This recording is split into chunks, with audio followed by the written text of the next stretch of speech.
Хоолны технологи нь Subway-ийн гол онцлог нь үйлчлүүлэгчийн нүдэндээ шинээр нь бэлтгэх технологи юм.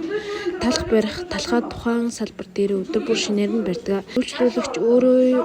Үйлчлүүлэгч өөрөө талхмах, бяцлах, сүнсний ногоо болон соус сонгож ажилд нь тэр даруй угсардаг. Эсвэл төвсдөд буюу талхыг бяцлагтай цуг шарах шүүгэнд халааж өгдөг. Ширээ цэцлэлтийн хувьд хагас түргэн хоолны газарт бол албан ёсны ширээ цэцлэлт утга сэрээ байдаггүй.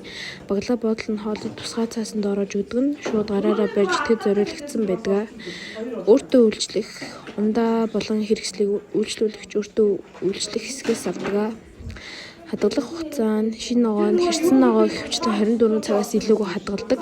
Талх нь баригснаас хойш 12-оос 24 цагийн дотор хэрэглэх ёстой. Махан бүтээгдэхүүн нь хөргүүртэй лангуун тодорхой температурын хяналтаар богино хугацаанд хадгалдаг. Илчилгээний хувьд дундаж илчилгээнд 15 см урттай стандарт сэнтчин орцоос хамаарч 250-аас 500 кг байдаг. Цайны газрын зохион байгуулалтын хувьд нээлттэй гал тогоо хоол бэлтгэх хэсгийн шилэн хоргоор тусгаарлагдсан байдаг бөгөөд эрүүл ахуйн стандартын үйлчлүүлэгч шууд ихнэх боломжтой. Дизайн нь ихэвчлэн ногоон шар өнгийг ашигладаг шинэ сэргийг